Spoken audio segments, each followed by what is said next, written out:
Selamat pagi adik-adik sekalian dan salam sehat bagi kita semua. Semoga hari ini kita dalam keadaan baik-baik saja. Pada hari ini kita akan berbicara tentang materi baru.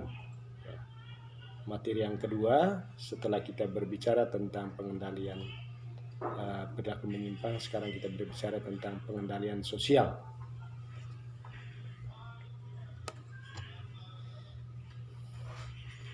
Pertama-tama kita lihat ini pengertian pengendalian sosial.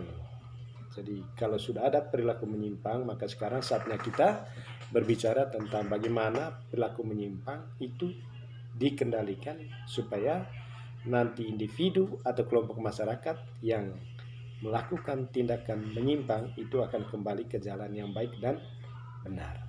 Pengendalian sosial itu adalah upaya untuk mewujudkan kembali situasi yang seimbang, yang normal, agar apa yang dikatakan sebagai perilaku menyimpang itu kembali ke dalam situasi yang normal dan wajar. Itu yang dalam istilah sosiologi kita sebut sebagai kondisi seimbang atau social equilibrium. Saya tidak akan membahas itu pendapat para ahli tentang perilaku menyimpang. Anda bisa melihatnya itu satu persatu seperti di dalam bahan presentasi ini. Itu kita lihat ada Berber, ya, dia lebih menekankan itu ke cara yang digunakan untuk menertibkan anggota-anggota masyarakat yang membangkang. Dia lebih menekankan kepada caranya. Yang kedua itu Rocek dengan Waran, itu dia lebih mengacu kepada proses yang terencana, di mana individu dianjurkan, diajak, bahkan sedikit dipaksa untuk kembali menyesuaikan diri pada kebiasaan dan tata nilai hidup di dalam masyarakat. Lalu kita lihat itu bagaimana penyimpangan itu dikendalikan atau bagaimana pengendalian sosial itu dilakukan. Pertama itu ada pengendalian persuasif. Ya, pengendalian persuasif itu dengan cara mengajak, dengan cara membimbing anggota masyarakat agar dapat bertindak sesuai dengan aturan yang berlaku. Pengendalian persuasif itu dibagi dua, ada lisan, ya, ada simbolik, ya. Ya, dengan kata-kata, dengan dengan nasihat langsung, pembicaraan langsung kepada individu atau kelompok masyarakat yang melakukan penyimpangan. Ketika anak atau ketika peserta tadi melakukan pelanggaran, kita langsung memberikan kepada siswa atau kepada anak-anak supaya dia bisa kembali mengikuti tata tertib di rumah atau di sekolah dengan baik. Yang kedua itu simbolik, ya, pengendalian simbolik, ya. Jadi usaha yang dilakukan dengan tulisan, ya, tulisan ini contoh spanduk atau iklan layanan masyarakat. Misalnya untuk menjaga kebersihan ada tulisan-tulisan, dilarang membuat sampah di sini, atau mari kita menjaga kebersihan, dilarang merokok di sini. Nah, ini namanya pengendalian simbolik. Ya, ini masih dalam kategori pengendalian persuasif. Jadi pengendalian persuasif itu ada dua cara, ada lisan atau verbal dan ada yang simbolik. Jadi di lalu lintas itu ada banyak sekali pengendalian yang sifatnya simbolik. Lalu yang kedua itu ada pengendalian koersif. Di sini lebih kepada tindakan, ya, atau ancaman. Dia lebih menggunakan kekuatan fisik. Apabila anak ditegur secara lisan itu tidak mau, ya maka mungkin sedikit perlu menggunakan lidi, ya. Dan penggunaan lidi di sini itu dalam tataran pengendalian sosial itu dibolehkan dalam konteks menekan tindakan atau menekan perilaku menyimpang yang dilakukan oleh individu. Lalu yang ketiga itu ada pengendalian preventif. Pengendalian preventif mencegah, ya, mencegah sebelum terjadinya pelanggaran.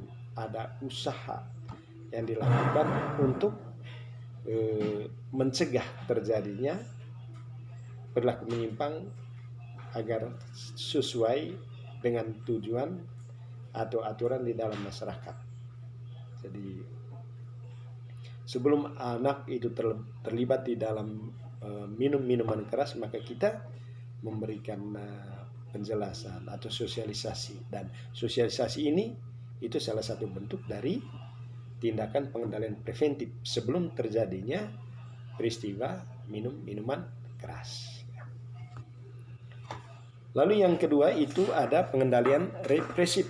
Ya, pengendalian represif ini dia lebih kepada usaha pemulihan. Itu artinya pelanggaran yang sudah terjadi, tindakannya itu menyusul. Artinya tindakan itu dilakukan setelah terjadi pelanggaran. Ya, bagaimana pecandu-pecandu alkohol, obat-obat terlarang itu dipulihkan. Nah, itu karena sudah ada pelanggaran sebelumnya, maka ada upaya pemulihan. Namanya bentuk-bentuk pengendalian sosial. Lalu yang berikut itu alat atau jenis pengendalian. Ada banyak cara. Ya. Di dalam masyarakat itu ada namanya desas-desus atau gosip. Ya.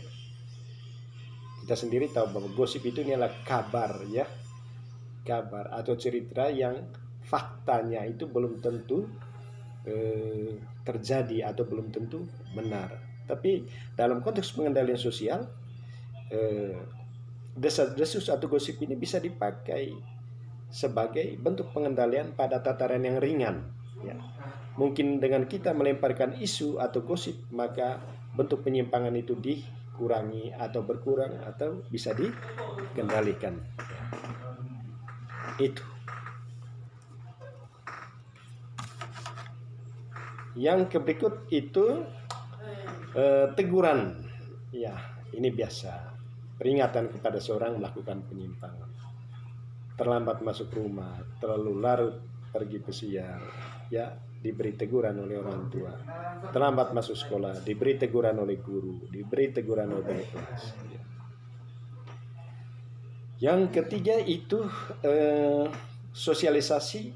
Ini proses, ya, proses pemahaman nilai yang dilakukan secara terus-menerus dan dengan cara memberikan anjuran atau usulan yang diulang-ulang terus. Proses sosialisasi dari sejak individu itu lahir atau sejak kecil sampai dia dewasa.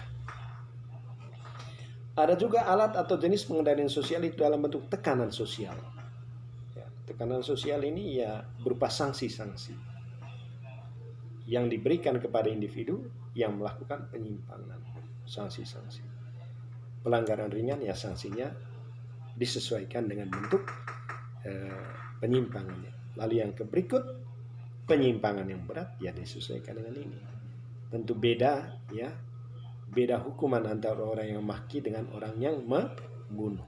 Itu pasti beda dia punya sanksinya.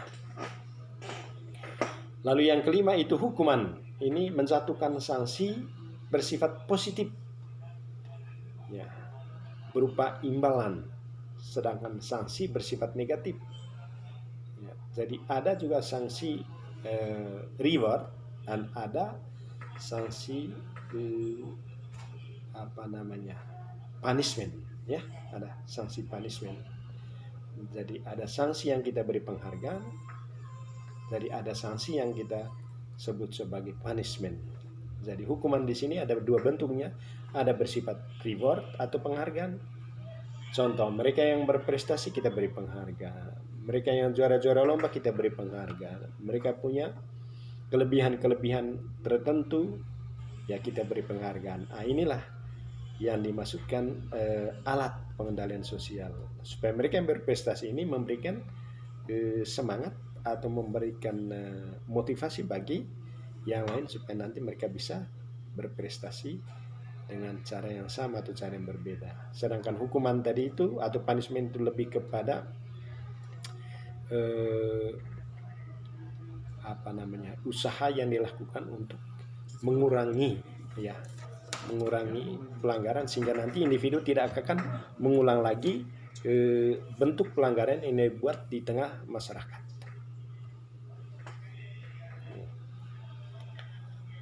Lalu yang berikut, siapa-siapa saja itu yang terlibat di dalam pengendalian sosial, ya.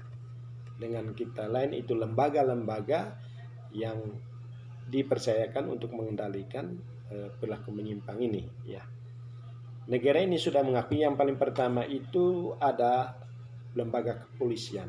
Polisi di sini hadir sebagai lembaga formal yang bertugas untuk menjaga keamanan dan ketertiban, mencegah dan mengatasi perilaku menyimpang anggota masyarakat sehingga terciptanya keamanan dan ketertiban di dalam masyarakat. Ya. Itu tentang kepolisian. Lalu yang kedua ada lembaga pengadilan. Ini lembaga formal yang memberikan sanksi tegas kepada individu yang melakukan penyimpangan sosial. Jadi begitu dia dibawa ke pengadilan, ya, disidangkan persoalannya, lalu di sana diputuskan tempo atau waktu atau berapa lama dia diberi hukuman sesuai dengan tingkat pelanggaran yang dibuatnya. Yang berikut ada juga lembaga sosial dalam masyarakat tradisional yang kita sebut sebagai lembaga adat. Dia bertugas menegakkan berbagai aturan yang sudah menjadi tradisi atau kebiasaan yang menjadi kesepakatan dari masyarakat bersangkutan karena sudah diterima dan dipakai di dalam masyarakat tersebut. Jadi kehadiran tokoh adat di sini atau adat di sini, budaya di sini itu sangat penting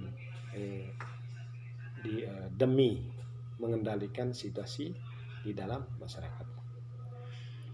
Ada juga tokoh harismatik, ya, tokoh orang yang dituakan, ya, orang yang dihargai atau yang disegani, punya wibawa, punya pengaruh di dalam masyarakat, itu bisa melakukan pengendalian. Jadi satu kata dari tokoh masyarakat itu bisa mempengaruhi atau bisa mengendalikan situasi yang menyimpang. Contoh, bila ada konflik antara masyarakat A atau suku A dengan suku B, ya, tokoh-tokoh yang berpengaruh di masyarakat bersangkutan itu dihadirkan, dipertemukan untuk mengurangi, ya, terjadinya pelanggaran atau penyimpangan di dalam masyarakat. Nanti kata-kata peneguhan atau penguatan dari tokoh masyarakat bersangkutan, ya, mengurangi atau sedikit melemahkan energi negatif yang dilakukan oleh kelompok-kelompok yang bertikai atau terlibat di dalam konflik.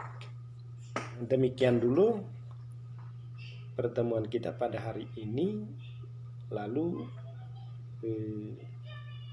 yang menjadi tugas kita itu nanti adalah kita diminta untuk menonton ini video ini sampai habis.